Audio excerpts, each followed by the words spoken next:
Beautiful people, it's Dr. Davina.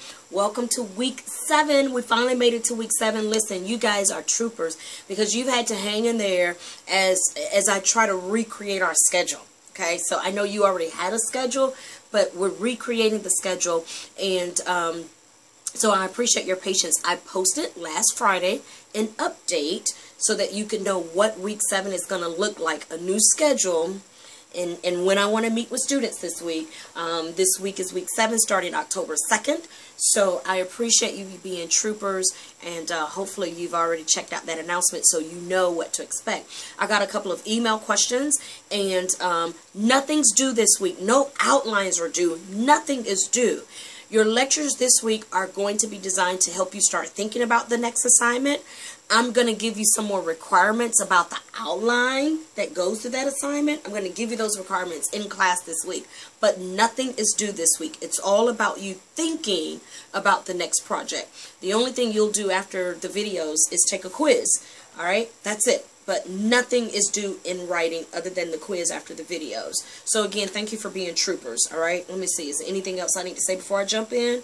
So we're getting ready for our next speech. This next presentation, it is the most weighted of all your presentations in one shot. So this one presentation is going to be worth 200 points. Yep, 200 points. Plus an outline worth 50 points. So altogether, you're looking at 250 points for this one assignment. So I want to introduce the assignment to you in this first video so you can start thinking about it. That's all you got to do right now is think about it, okay? I'll let you know when the outline and stuff is due. Right now, just think about it, and I'll see you in class and fill in some more blanks. So, the history of speech, 200 points. It is our version of the informative speech. In most of your classes, students are going to do an informative or persuasive speech. If you have colleagues, friends, family members taking public speaking in other colleges or other campuses, they're going to do an informative and a persuasive speech. It's kind of classic. It's been that way for decades, and it works well as an introduction to public discourse. However, students haven't always been that informative, and so after several years of teaching the informative speech, I needed to come up with a way to help students become informative, because a lot of what they gave us was just not informative. It was a deadly 5, 10, 20 minutes of what we already knew. So it wasn't that informative, okay?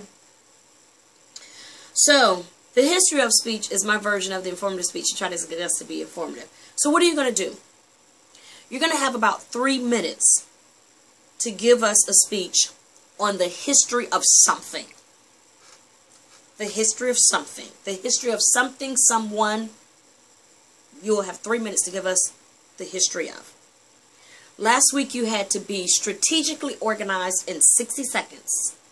This week, or when we present the history of speech, you're going to have to be strategically organized in about 3 minutes. And it's possible. I mentioned in 1 or 2 classes that when you watch public discourse from the Senate floor, the House floor, a town hall meeting, you typically only have about 3, sometimes maybe 4 or 5 minutes, but it's usually less than. And you've got to be strategically organized to say what it is you want to say in those few minutes. So you're going to have about 3 minutes to give us the history of. The history of what? Anything. Like when I look around my office, there's a lamp here. The history of lamps. There's a fan. The history of tablets. History of laptops. History of lights, ceilings. History of building structures, fire alarms, history of pens. History of color, because I see this pretty pink. The history of colors, how we come up with colors, dyes, formulate them, dye product, dye articles, what? History of. History of jewelry. History of. Okay? As you think about what it is you want to talk about as the history of, you're going to be asked to just do some generic research. Read a little. Google a little. Generic research. We'll become a little bit more specific about research when we get to the persuasive speech. But for now, in the history of, it's so safe. It's such a safe assignment, meaning rarely do we have major problems with, folks saying men are dogs. Remember that example, the Social Security speech? The history of, rarely results in that, okay? And so I typically don't have too many people violating human courtesies with the history of speech. Every now and then I have to make some adjustments, some corrections, some recommendations about what you said. Other than that, you can just do some generic research about the history of something, someone. From that research, you'll then have to talk about 3 things. Like what you did last week with the brown bag. You had to talk about 3 things. In the history of, you're going to talk about 3 things. Okay? One of them, at least one of them, needs to be the unexpected. And that unexpected is how we're going to practice being informative. Otherwise, what students normally give me in an informative speech is not that informative. So give me the history of, be informative, and to be informative, at least one of those 3 nuggets needs to be the unexpected. So that means if you're going to give me the history of your favorite band, and you tell me that the band broke up, that is not the unexpected. We're kind of used to bands breaking up at some point. And they might get back together, but they break up. Kind of used to it, right? If you tell me that your favorite musician started to use drugs, not the unexpected. So what is the unexpected? Okay, so history of something, almost like a noun, person, place, or thing. History of person, place, or thing.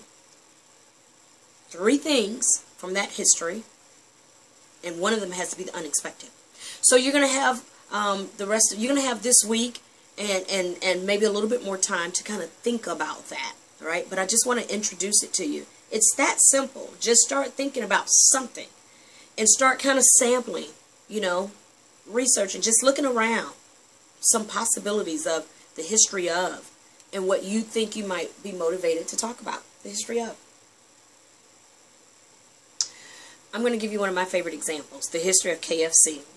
I love this story because I thought it was just the typical 20-year-old entrepreneur, 30-year-old maybe, wanted to start a restaurant, trial and error, eventually it worked. That's really what I thought.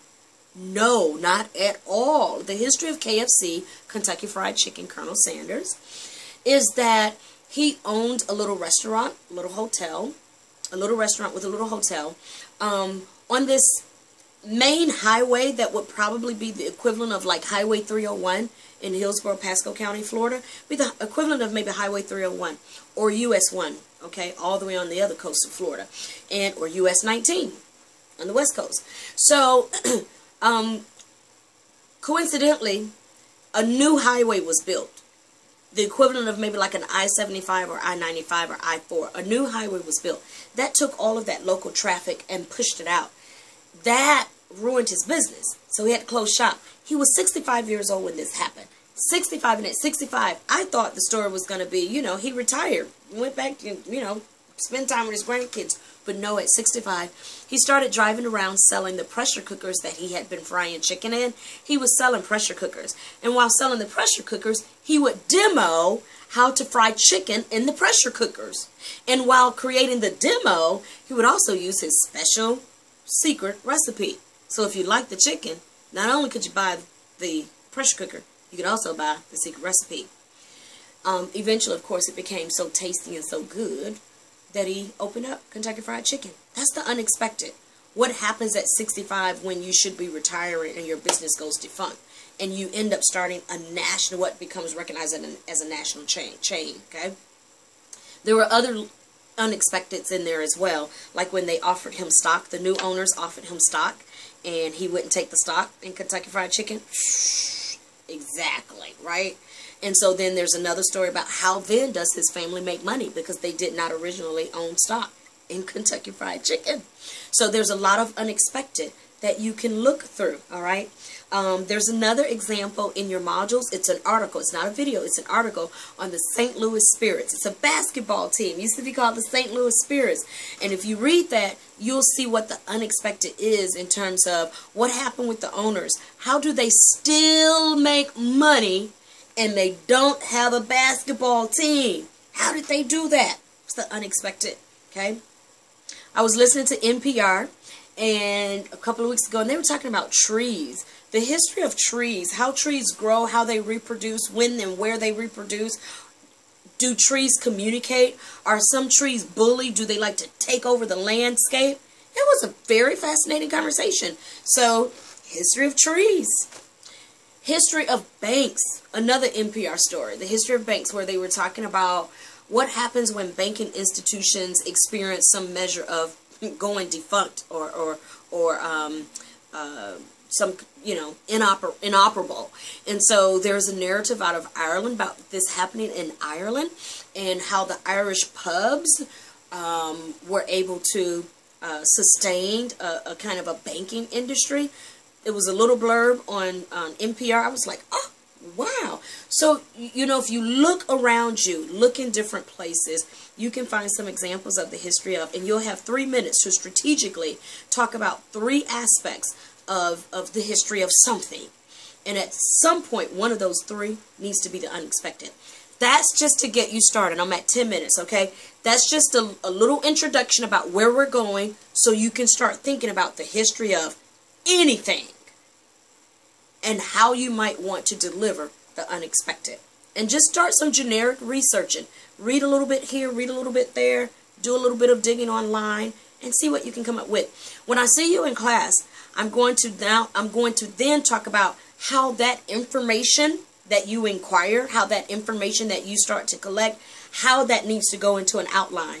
So that's what I'm going to do when I start seeing you in class. We're going to put that information into an outline format to help you then prepare to speak for 3 minutes, strategically speak in a very organized fashion for 3 minutes on the history of. So start thinking about it. All right, I'm ending this video, and I think I'm going to do another video, and I'm going to introduce you to the extra credit that can go along with your history of speech. All right, so I'll introduce you to the extra credit in the next video.